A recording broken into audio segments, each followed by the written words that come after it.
autonomous काउन्सिलाव जा माखासे खामानि मावनो गोनां दंमोन इन्टारिम काउन्सिलनि बे जाबाय अफिसियेल सेटआप बे जाबाय बिनि उनाव भिलेज नटिफिकेशन दंमोन आरो बियाब दानाय समस्ति दानाय दंमोन आरो भटार लिस्ट थि खालामनाय बेखौ बिथांमोना मावफुंनो हायाखै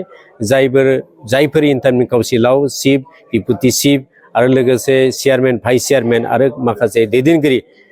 मावफुं सोद्रोमा बिथांमोना जेबो मावफुंनो हायाखै दा जोङो बेनिखायनो बर' कछारी वेलफेयार अट'नमास काउन्सिला दा दिनै 5 बोसोर आगान सुरबाय फैगौ फेब्रुवारि 2026 नि फेब्रुवारि दानाव 5 बोसोर कमप्लिट जासिगोन बेनिखायनो दुखुनांथाव बाथ्रा बिथांमोना सरकारजों थासेयावबो दासिमबो बे जेंना जेथोखौ सुफुंनो हायाखै आरो जेंना जेथोखौ सुफुंनो हायैनि थाखाय गणतान्त्रिक भाबे बिथांमोना जा काउन्सिलाव बिसायख'थि जानांगौमोन बेखौ लाबोनो हायाखै बेनिखायनो फान्डखौ मोनाखै आरो फान्डखौ बिनायनिबो बिथांमोना राहा गैया बेनिखायनो जोंनि नैबे पार्टिया जोङो पलिटिकेल पार्टिया दिनै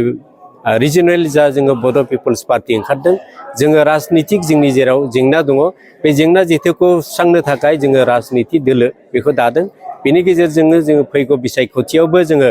बाहागो लागोन बर' कछारी वेलफेयार अट'नमास काउन्सिलखौ जोङो सासन खालामनो बा दखल खालामनो थाखाय जोङो नाजागोन बे जोङो नोजोर आरो थांखि जोंहा दङ आरो दखल खालामखांनायनि उनाव जाहाथे जोङो 24 जिल्ला बा 24 जिल्लानि 10 लाख सुबुंनि गेजेराव जायफोर जेंना जेथो दङ डेभेलपमेन्टनि खामानि दं बेफोरखौ मावफुंनो थाखाय जोङो आखायाव लागोन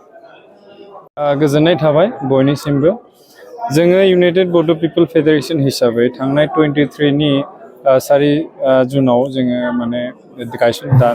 दादोंमोन दिनै फैयै बेयो 3 बोसोर आगान होबाय आरो 3 बोसोरनि जोङो दिनै धेमाजि जिल्लायाव नैथि खेबनि थाखाय जों कनभेनसनेल मिटिं मोनसे खुंबाय बे मिटिङाव जोङो इउबिपिएफ हिसाबै जों गोबां डेभेलप नुनो मोनदों फार्स्ट फैजेननायाव जोङो बिब्दि लैहोर लैहोर मानसिफोरखौ जों माने दैदेनगिरि बिथांमोनखौ जों फैनाय नुवाखैमोन नाथाय दिनैनि जा मेल इउनाइटेड बड' पिपल फेडारेशना धेमाजि जिल्लायाव अर्गानाइज खालामनाय जा मेल बे मेलाव जों नुनो मोनदों माने मोजां दैदेनगिरिफ्रा जोंजों बाहागो लाफैदों आरो बाहागो लानानै दिनैनि बे मेलनि एजेन्डाखौ हयथ' नोंथांमोना मिथिखागौ जोंहा BKWEC एरियायाव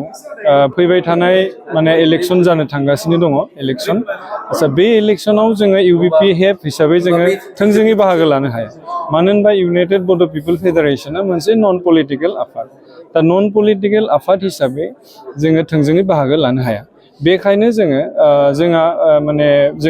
जोंनि दैदेनगिरि मेलेमजिबि आरो बर'नि मोजां दैदेनगिरिफोरजों ज' सावरायनानै आरो इउनाइटेड बड' पिपल फेडारेशननि बोसोनगिरि बिथांमोनजोंबो सावरायनानै जों मोनसे डिसिसन लाबाय जे BKWECआ जिहेतु मोनसे स्पेसियेल काउन्सिल बर'फोरनि थाखायल' बे बर'फोरनि थामोनथा आरो बर'फोरनि सा सुबिदानि थाखाय बे मोननाय बे BKWECनि जा काउन्सिलनि जा इलेक्शन बे इलेक्शनाव खालि बर' मानसिफोराल' भट होनो मोनगोन दस्रा जातिया बे माबायाव भट होनो मोना मानो होनबा BKWECआ सेटेलाइट काउन्सिल बेखायनो जोङो बर'निनो मोनसे BKWECनि थाखायल' जों बर'नि मोनसे पलिटिकेल हान्जा जों दानो थिक थाक खालामदोंमोन बे पलिटिकेल हान्जानि मुङानो जाबाय BPP बर' पिपल्स पार्टी बेयो अनलि फर BKWECनि इलेक्शननि थाखाय जों दाथारदों बे BPPआ थांनाय जोङो माने 2025 नि 4 सेप्टेम्बरावनो जों बेखौ सेन्ट्रेल कमिटिखौ दाफुंबाय आरो लोगोसे जोङो 30 अक्ट'बरनिफ्राय दिनैसिम माने गुवाहाटीनिफ्राय जागायजेननानै जिल्ला कमिटिफोरखौ जों दाफुङै 30 तारिखै जोङो गुवाहाटीयाव दाबाय 31 तारिखआव जोङो सनितपुराव दाबाय 1 तारिखआव जोङो बिश्वनाथाव दाबाय 2 तारिखआव जों लखिमपुराव दाबाय आरो दिनै धेमाजि 3 तारिखआव जों धेमाजियाव दाफुंबाय जों दाय फैनानै बयनिख्रुइबो साबसिन जों माने धेमाजि जिल्लायाव साक्सेसफुल माने